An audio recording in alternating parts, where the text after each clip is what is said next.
Si San Pablo sa atong unang pagbasa naghulagway nga kini di ay kagawasan nga gihatag ni Kristo nato. Depende rani kung atong ampingan o ato lang pasagdaan. Mo nang niingon siya, ayaw na kamo paulipon pag-usab. Gihatagan tag kagawasan ni Kristo gikan sa sala, dili na unta ta magpaulipon sa sala. Lingiyay mong tupad, inawa na ka na ulipon ron. Mangutan na ba?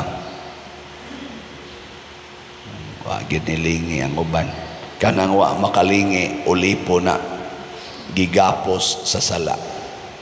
Ug asa man ang sala magsugod, ari gina sa sulod. Una-una, kasing-kasing. Una nga, kung magsikitag pakasala, mahimot ang ulipon, mahimot ang tigpakaron ingnon. Unsa man ang tigpakaron ingnon, kanang may kay siya, maningkamot siya, nga ang naas gawas niya, iyang naong, iyang gisulob, iyang balay, iyang sinultihan, iyang mga actions, iyag yung paningkamutan na nindot.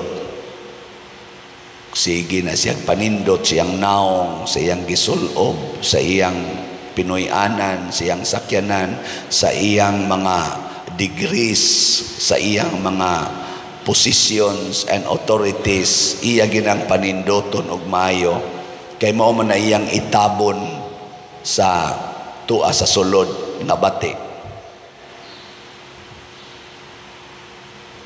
Niya sunod sa may mahitabo, dili siya consistent sa iyang kinabuhi. Unsa may dili consistent, ang iyang gisulti dili pariha sa iyang gibuhat. Pariha na bang magsigig simba, unya ang gibuhat siging panglibak?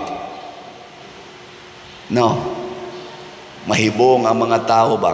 Sige man tanay siyag simba, pero ang batasan di man makaog iro. Lingiyay mong tupad, ing nadili ka pariha na ana. Sigig simba, sige lang yapog pangasaba sa mga anak. Hapit na lang patyo ng anak o kasaba, pero sigig simba. Ana, sigig misa, napagaw na lagminisa. Unya, mga saba lang yapon sa anak. Ang masag dili ka makapangasaba nga matuog man sad. So una usahay bisag unsa pa atong irason, basta masuko na gani ka kung naay kay di mauyunan kana ang imong kasing-kasing, ang atong kasing-kasing hugaw na ulipon sa sala. Muna si Santa Teresa sa Avila, ang iyang gipaningkamutan nga mausab ang ilawom. Nagpartner po ni sila ni Saint John of the Cross o sasad ka Carmelite friar. Mao na ilang gipaningkamutan. Unsa may gitudlo ni Santa Teresa, kanang iyang gitawag og interior castle. Nya sa interior castle na ako noy 7 mansions. Kaning 7 mansions mao ni ang levels of perfections, kanabang mga ang sa atong kabalaan. Magsugod ka sa first mansion, dili pa kay kabalaan. Kung makasuod na ka sa second mansion, balaan-balaan nakahangton mo abot yung kaadtong gitawag na niya og mystical union, kanabang mura na yung usa na ka sa Ginoo. Muna Basa-basahaw niya na ninyo na araman na Google, i-search ang 7 mansions. Si St. John of the Cross, nasa siya kaugalingong version ani. Labi na ginang iyang journey of faith na kinahanglan tang moagi sa gitawag og dark night of the soul.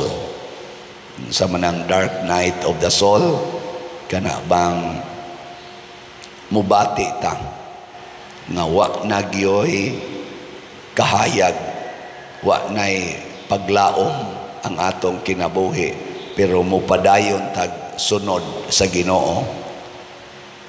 Mao na siya gitawag og pagsaka sa atong pagtuos Ginoo.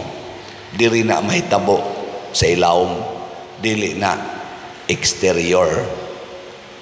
Unang importante kaayo sa ato karong kalibutan kining interior conversion, kanibang pagkausab sa kasing-kasing. Kay ang gigamit ros kalibutan mao ang mga balaod. Ang atong balaod nga kalibutanon pulos ni nakasintro sa gawas, nakasintro sa lawas. Ang balaod sa Ginoo nakasintro sa kalag. Nya kun ato na ganing limpyuhan ang kalag, matod pa ni Kristo, limpyuhi ang sulod sa inyong mga tasa ug malimpyo sa nang gawas. Ang paglimpyo sugdon gyud sa sulod, dili sa gawas. Kay kun ang gawas ra gani mo'y limpyuhan, nya kun mosud na ta, ma-disappointed ta, moingon ta, uy, nindot ra man dinis gawas, ang sulod purtim ding hugawa. Para na inyong balay ba? Nindot kay pintals gawas, na apay mga tanom, pero pag suod nimo gubot pas lukot ang way mga wa ma-order ba. Unsa may mong bation, igawas nimo sa balay, maglingo-lingo ka, way ayo. Parehas sa nas mga babae ug laki, guwapo kay tan-awon, limpyo kay tan-awon, choy-choy kay tan-awon, sexy kay tan-awon, nga maglakaw-lakaw sa daan, pero igadto nimo sa ila, di ka maong manglaba, di ka maong mamilo, murag bayis milo ang ilang balay, daghan kay gipanglabay-labay, hugaw kaayo. Makaingon ka nganong limpyo man ni siya iniglakaw, inigsod nimo purti man ang bahua ning ilang balay, purti mang, di ba kanang balay nga limpyo, inigsod nimo ang baho mo, sugat nimo nindot hanggapon. Pero kana ganing balay nga hugaw, igsod nimo ang baho, sugat nimo aslom kayo, masudipan ka usahay. Ana gilingay mong tupad na kumusta inyong balay, dili aslom. Dili aslom anon aminaon, oh wow na may lang kas gawas. Ug ato ning i-relate sa atong sitwasyon nga katilingbanon, kumusta man ang atong simbahan, kaming mga pare, mga obispo, laho sa Santo Papa, sa inyong tanaw, unsa may amo rong kinabuhi, panggawas o pangsulod? Gamo na apit naman sa mong mga matay, naka-observe man gyud mo sa kaning atong mga daghan na mamong nakitaan, mga pare, mga obispo, unsa may tan-aw ninyo namo, limpyo mig sulod o nang limpyo lamig gawas? Hadlok mamumutingog. Sige, ari na sa tas ato mga government leaders, di nila sa atong nasod, daghan magimog na ilan, local o national leaders. Kumusta man ang ato mga leaders ron sa atong nasod, nang limpyo sa sulod o sa gawas ra? Ha?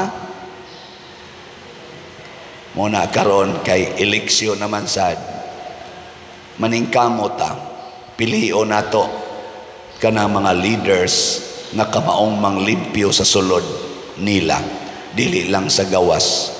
Yaon sa may usas mga timailhan, may lang na sila musulti, pero way buhat nga maayo. Mauna sila'y mga hugaw og sulod, limpyo lag sinultihan, limpyo lag sinuloban, limpyo lang mahalon kay ng ilang mga balay, sakyanan o mga gamit. May kay na silang mugamit og balaod kay mga bright kay na sila, pero ang ilang binuhatan bugo, way nahitabo nga maayo. Ana nga ikaduha, inconsistent na sila. Unsa man ang inconsistent, dili magpariha ang ilang sinultihan. Kaniadto mudayeg na sila, karon ang ilang gidayeg kaniadto ilan na sang sawayon. Ana ba?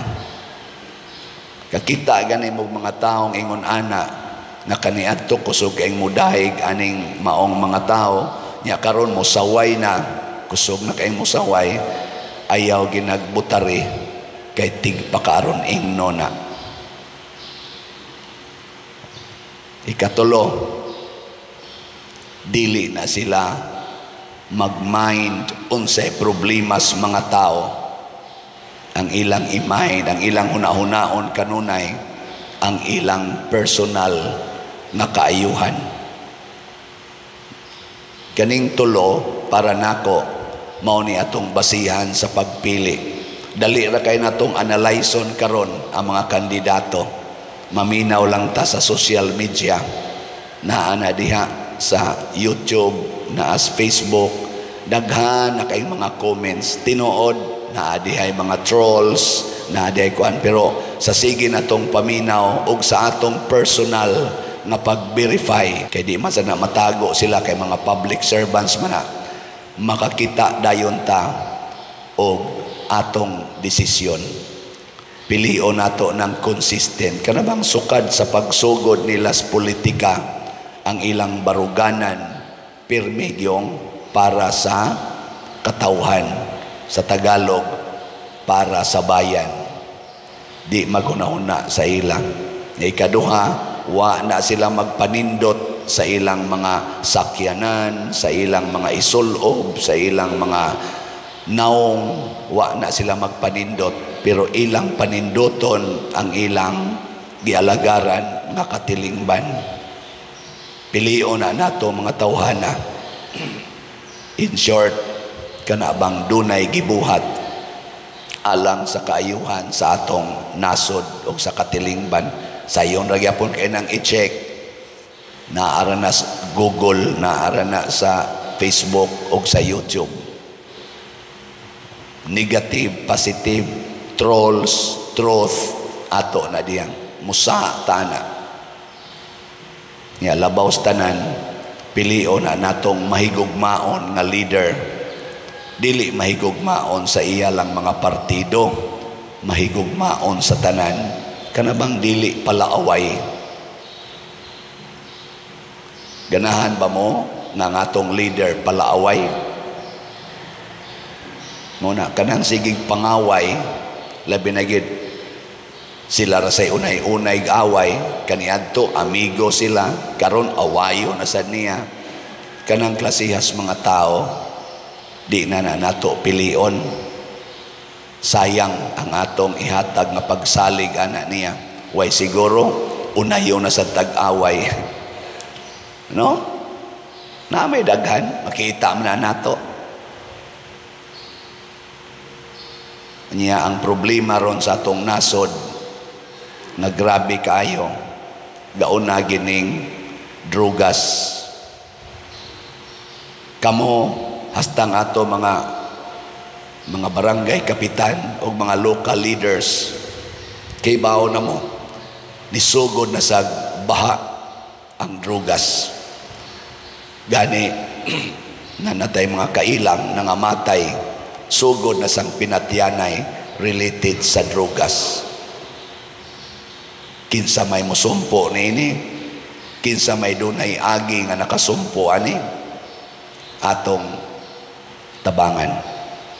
Sunod kining korupsyon. Grabe ron ang korupsyon.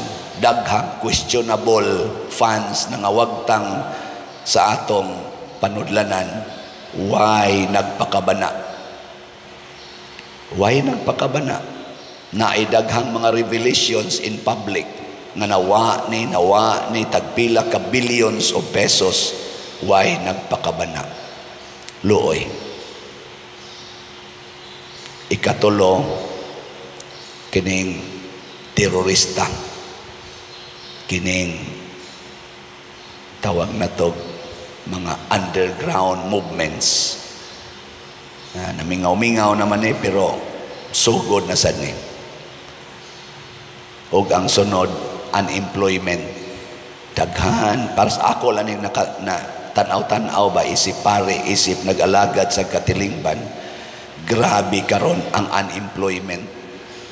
Daghan kay muanhi nato din sa kalisod nato din sa parokya, daghan kay muduol nato kay wa nagihapit bugas.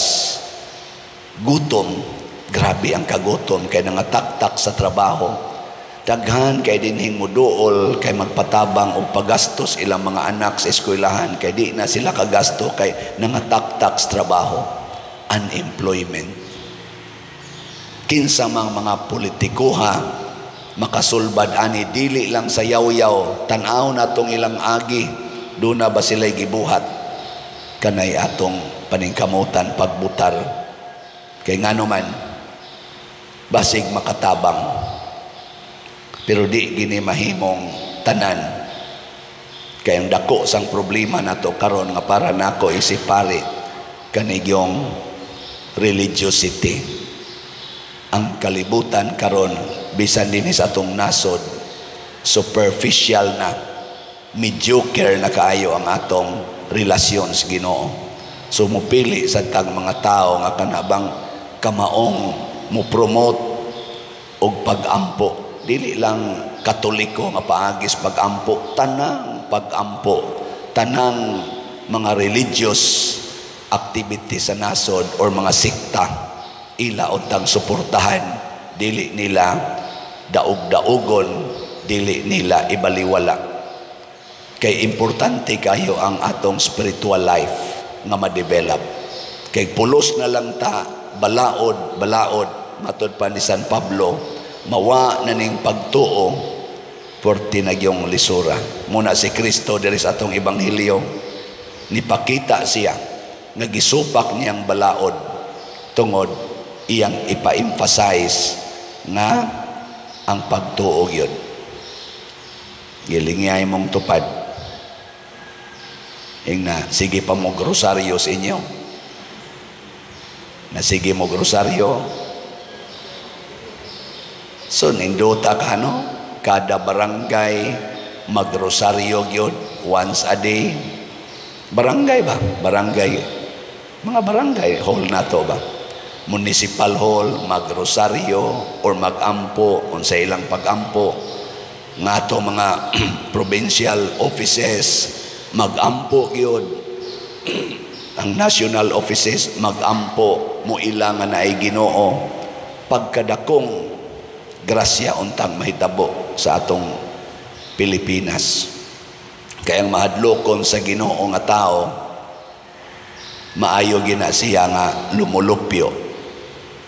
A prayerful citizen is also a good citizen. Pero kung ang tao gani wa nay pag-ampo, mahimo gina siyang yawanon nga tao. Kaya ang pag-ampo mo'y atong dipinsa sa gahom sa yawa, sa gahom sa sala. Din agani mag-ampo, patay. Igo kita siyawa, nyag mayawaan na ta, bungkag na ng katilingban, ug mao ni rong nahitabo sa atong kalibutan. Daghan kaayo ang nabiktima sa yawa. Sa termino ni San Pablo, naulipon pagbalik sa balaod sa sala. Muning doon natay tubag sa salmo nga nag-ingon, padangata kanako ang imong mahigugmaong kaluoy Ginoo.